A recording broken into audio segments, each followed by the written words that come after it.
Broke that they spent he spent like 3 or 4 million quid extending her buying the neighbour's house at Ray Mills so that there was more. She had more space, probably also for the security. So look, this has been going for a long time. A couple of other things worth mentioning is I mean, I broke it in my book actually. The king suffered. Behind the polished public image of King Charles and Queen Camilla sits a marriage built on something most couples would never accept: separate bedrooms, separate holidays, and separate houses.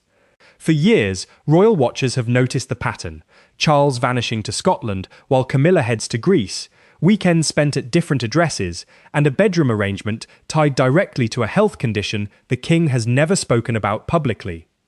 Reporters who have covered this couple for decades insist there's nothing sinister going on, yet the details, once laid out clearly, reveal just how unconventional royal marriage really is behind closed palace doors. What actually keeps this relationship together while the two live so far apart, so often, is a story most people have never heard in full. Split holidays and lives lived apart, at least to a point. Not long ago, people would have called this shocking, but today it just seems reasonable. Sleeping in different rooms is treated as an old royal habit, and taking trips on their own is simply what suits them. It looks a bit strange from the outside, yet it clearly suits the pair, and there's no point judging it. The king deals with sleep apnea, which is the real reason the couple don't share a bed. Whoever claims this points to a coming split has it wrong. That's not where this is headed. So what's actually behind the reports that Charles and Camilla now lead almost entirely separate lives? Broke that he spent like 3 or 4 million quid extending her buying the neighbour's house at Ray Mills so that there was more. She had more space, probably also for the security. So look, this has been going for a long time. A couple of other things worth mentioning is I mean, I broke it in my book actually. The king suffered. Robert Jobson, a veteran royal journalist who has tracked this couple for years and first broke news of their engagement, has followed the marriage closely from the start. Much of the recent buzz began after mainstream outlets picked it up, including Dan Wakefield, once an editor at People and Us Weekly, who admitted the king and queen do keep separate holidays and separate bedrooms, but insisted that's simply what a sensible, modern marriage looks like. This, I think, prompted C.S. Bollard to ask, why did Charles and Camilla spend weekends apart? Thinking the same thing, Art Studio Girl commented, why does Camilla always spend weekends away from her husband? The neighbour's house at Ray Mills so that there was more. She had more space, probably also for the security. So look, this is. Picture this. Charles is off painting by himself up in Balmoral, while Camilla is soaking up the sun in Greece. Separate breaks, separate routines, to some degree. Years back this might have raised eyebrows, but now it just reads as sensible for a marriage that works. Every summer for decades, Charles retreats into his usual Scottish routine: painting, walking, finding a kind of quiet that a working monarch almost never gets elsewhere. Camilla, meanwhile, heads off on her own path, spending time in Greece, the way she does every year. It's become such a normal part of their relationship that nobody blinks anymore, though it's still worth noting because it reveals something genuine about how this pairing actually functions.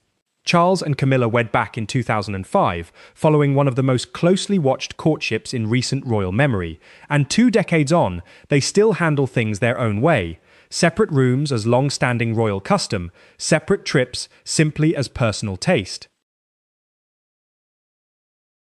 Separate vacations and separate lives to some extent. Years ago, this would have been considered controversial, but now it's just sensible. Separate bedrooms as a matter of a long-standing royal tradition, separate holidays as a matter of preference. This is what works for them. If anyone's saying that there's a chance that this is going to end in divorce or it's not going to happen.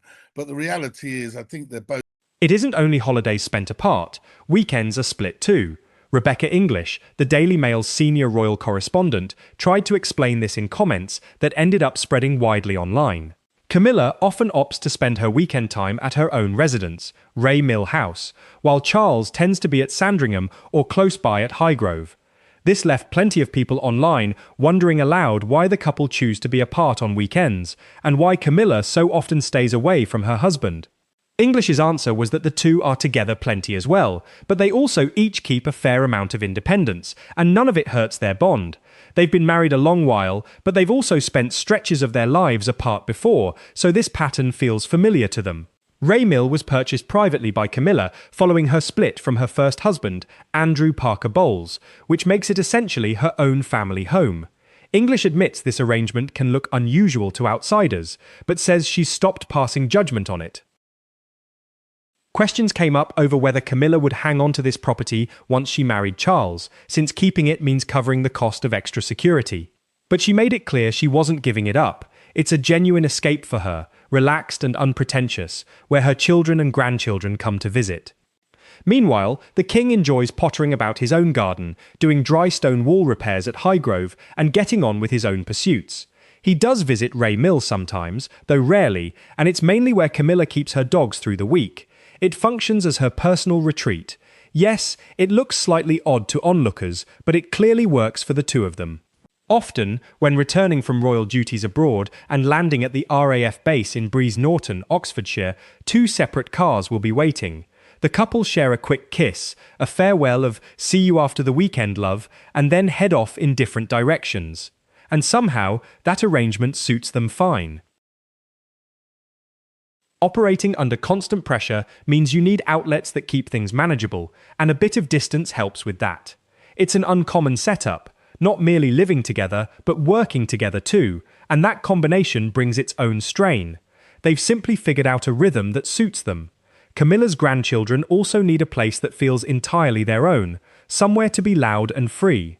At Windsor, or inside a palace, there's always a worry about knocking over something valuable or not being allowed to kick a ball around.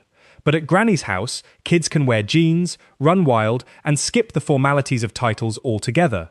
Royal author Robert Hardman has described this pattern as a kind of decompression.